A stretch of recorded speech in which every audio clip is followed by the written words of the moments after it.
ఒక civil score దగ్గర ఆ! పెళ్లి సంబంధం చెడిపోయిందంట. అన్ని ఏర్పాట్లు చేశారంట. నిశ్చితార్థం చేయడానికి అన్ని ఏర్పాట్లు. రేపొద్దున నిశ్చితార్థం అని చెప్పి అన్ని ఏర్పాట్లు మాట్లాడుకున్నారు, చూసుకున్నారు. అన్నీ అయినియి. ఈ పిల్లోళ్ళ అన్నయ్యకి డౌటొచ్చి ఆ సిబిల్ స్కోర్ చూసాడంట. ఆడ ఉన్నవాడే ఆస్తిపరులే. బోలెడంతుంది, ఎనకాల బోలెడంతుందని చెప్పేసి బోలెడంత చెప్తున్నారు. కానీ ఇతను సిబిల్ స్కోర్ ఎలాగుందని చెప్పి చూస్తే ఏం బాగోలేదు.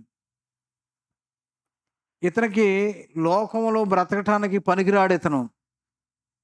ఇతనికి ఎవరు అప్పివ్వరు. అర్థమైందా? కాబట్టి మన పిల్లలు కూడా ఇవ్వద్దన్నాడంట. దానికి కారణం చెప్తున్నాడు అతను. మా పిల్లల్ని మీకివ్వము. ఎందుకంటే మీ కుర్రోడు సిబిల్ స్కోర్ బాలేదు. ఇప్పుడు చూడురా, నీకెంతుంది? నీకు ఇల్లుందా? వాకిలుందా? అయన్నీ అనవసరం. ఇప్పుడు సిబిల్ స్కోర్ మెయిను. కాబట్టి దేవుని చిత్తము నెరవేర్చువాడు ప్రియులారా నిరంతరము నిలుచును. దేవుని దృష్టిలో నీ క్యారెక్టర్ ఎలాగుంది? నీ సిబిల్ స్కోర్ ఎలాగుంది? ప్రియులారా నువ్వు ధరించుకునే నగను బట్టి నీకు విలువ రాదు. నువ్వు ధరించుకునే సత్యాన్ని బట్టి నువ్వు ఎక్కడ ఇంట్లో అయినా, బయటైనా, బజార్‌లో అయినా నీవు మాట అంటే మాటలాగా ఉండాలి. నీ మాట బుడబొక్కల మాటలాగా ఉండకూడదు. దాన్ని బట్టే నీకు విలువ. సమాజంలో ఎక్కడైనా విలువ. నేను చెప్పాను చాలాసార్లు.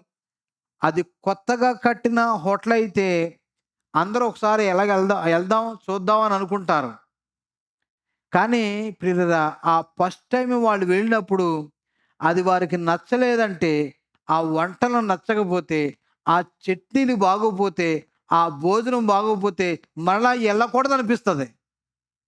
దేవునికి స్తోత్రం. తర్వాత వాడు బంగారం పెట్టినా నమ్మరు. ద ఫస్ట్ ఆ! The first impression is the best impression. నా అర్థమైందా? దేవునిలో ప్రియులారా నీ ఇంప్రెషన్ ఎలాగుంది?